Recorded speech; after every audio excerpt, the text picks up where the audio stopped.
So I just got back from my morning run, and I listened to the Piers Morgan segment featuring Tim Miller from The Bulwark, that absolute clown Dave Rubin from whatever the fuck he's on. I don't know, some stupid piece of shit that idiots watch.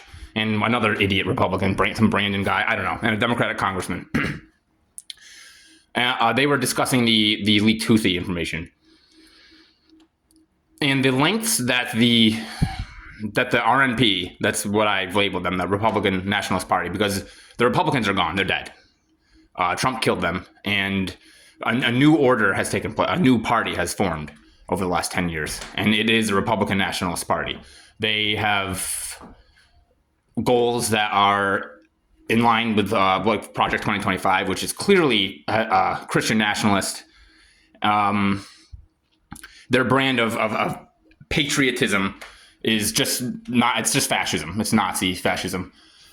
And in this interview, you have one thing that really compelled me to start this video was Tim Miller threw some shade at Dave Rubin for rightfully so, for taking money from Russia for spilling his false anti-democratic, anti-liberal, anti-progressive agenda for just being him, basically. Russia paid him to just be him and keep doing what you're doing, which is why these idiots think that they did nothing wrong and like that they're not Russian puppet like agents, because they're just doing what they would do anyways, right? They're totally lacking in self-awareness and insight. It's just very pathetic and sad. And it's further on display when you have Dave Rubin thinks that this is some sort of like comeback where Miller is saying, hey, look, you took Russian money, dude. Like, why would we even listen to anything you say? And he said, oh, it's coming from the guy who works for the MSNBC. Are you kidding me? Are you for fucking real? Like, MSNBC is as bad as Russia? Like, you're kidding me, right? No, this is what half of the country believes. And that's why we're fucked. We're done. We're done. Something has to change. Something drastic, because we're in a position now where you can have highly classified information leaked over some stupid fucking app, and it's always somebody else's fault. Or, it's just a witch hunt. It's the media, the Dems out to get us. It's just, there's no ever any accountability for anything ever. And even if you were a Republican, like, holy fuck, aren't you sick of it? No, they're not, I guess.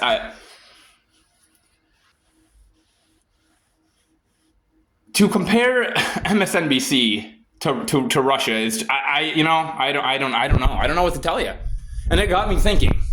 I wonder if you were to poll every registered Republican and ask them, who would you prefer as a president?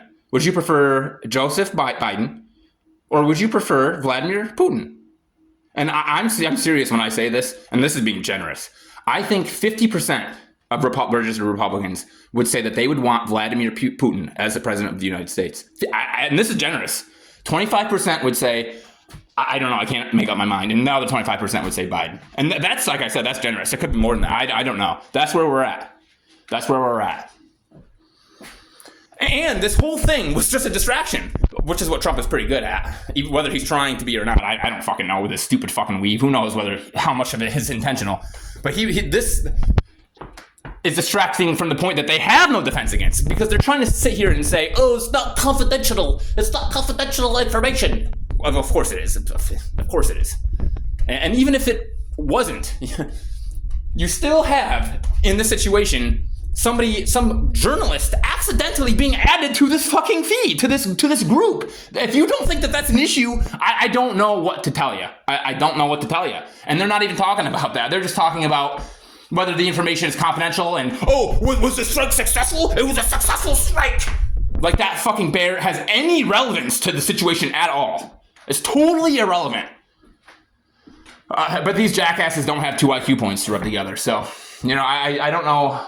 I really felt compelled to get on here after this whole thing, because it further cements the proof that the Republican Party is dead. The Republican National Party is alive.